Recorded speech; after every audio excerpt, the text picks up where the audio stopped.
In the bustling city of Boston, we meet Will Hunting, a young man who seems like just another face in the crowd. He works as a janitor at the prestigious Massachusetts Institute of Technology, or MIT, spending his days mopping floors and cleaning blackboards, unnoticed by the brilliant minds that walk the halls. But Will is far from ordinary.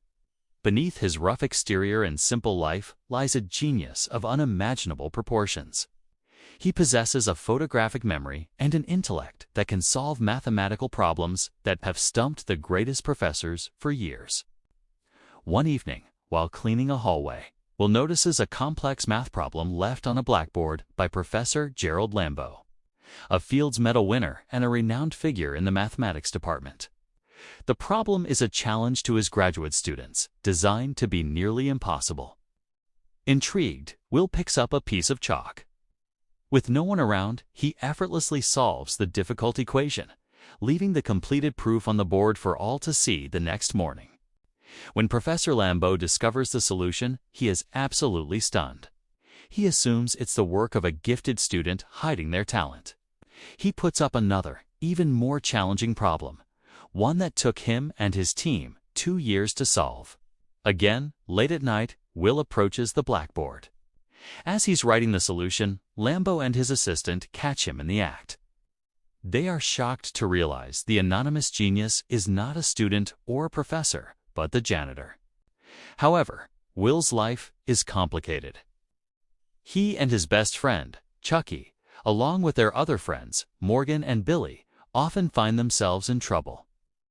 Will has a long history of run-ins with the law, stemming from a difficult and abusive childhood in foster care. Soon after, Will gets into a street fight and is arrested for assaulting a police officer. He faces serious jail time due to his prior offenses. This is where Professor Lambeau steps in. Recognizing Will's once-in-a-generation talent, Lambeau makes a deal with the judge. He will take full responsibility for Will, securing him prestigious job interviews and ensuring he sees a therapist. If Will complies, he can avoid prison. Will reluctantly agrees, though he sees therapy as a complete waste of time. The therapy sessions begin, and it's a disaster.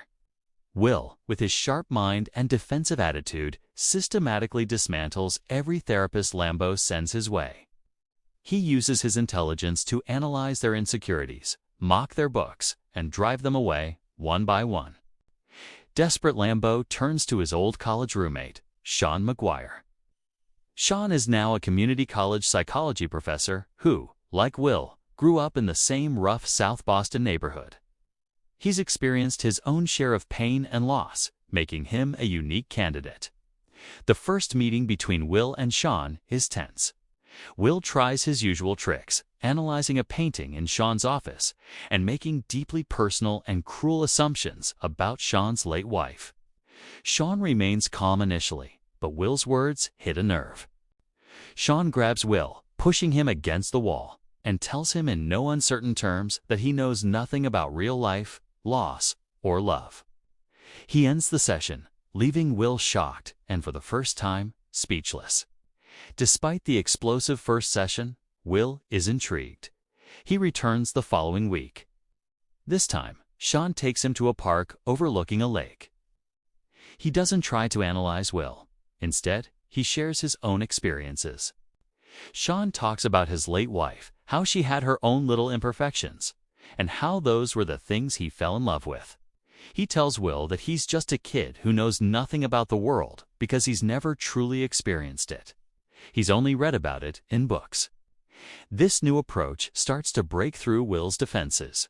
For the first time, someone is not intimidated by his intellect, but is challenging his emotional immaturity. A fragile trust begins to form between them. Meanwhile, Will's life is changing in other ways. At a bar near Harvard, he meets Skylar, a bright and charming British student who is about to graduate and head to medical school at Stanford. He impresses her by publicly humiliating a pretentious Harvard student who tries to embarrass his friend, Chucky. Will and Skylar begin dating, and he starts to experience feelings he's never had before. He's falling in love. As their relationship deepens, Skylar asks Will to move to California with her. This terrifies Will. His past has taught him that everyone he gets close to eventually leaves him, and his fear of abandonment is overwhelming. He lies to her, claiming he doesn't love her, and pushes her away. Skylar leaves for California, heartbroken, and Will is left to deal with the emotional fallout of his own self-sabotage.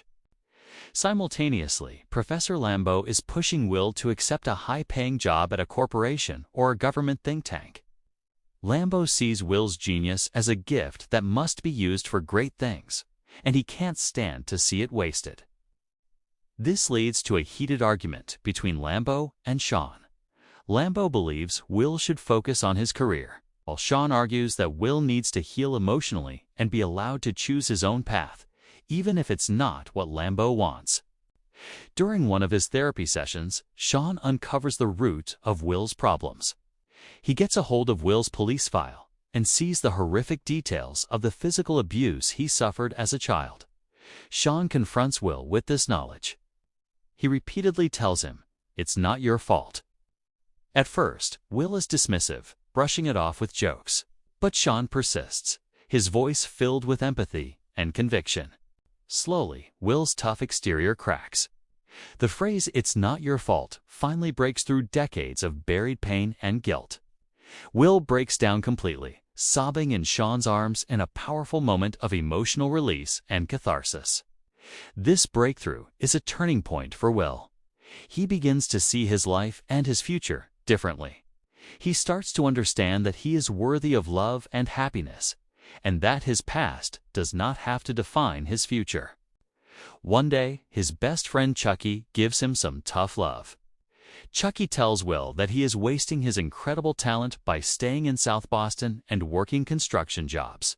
He says his greatest wish is that one day he'll knock on Will's door and he won't be there. Chucky wants Will to leave and chase the opportunities that he and his friends will never have.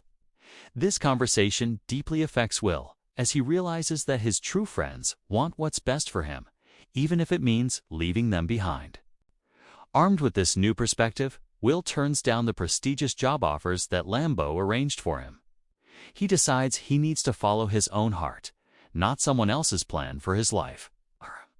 In his final session with Sean, they say their goodbyes. They have both helped each other heal. Will helped Sean move on from the grief of his wife's death, and Sean helped Will confront his past and open himself up to the future. Sean decides to take a sabbatical and travel the world.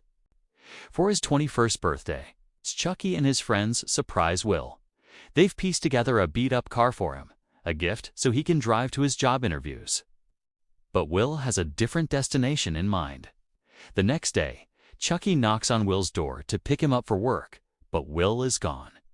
A smile spreads across Chucky's face as he realizes his friend has finally left to pursue a real life.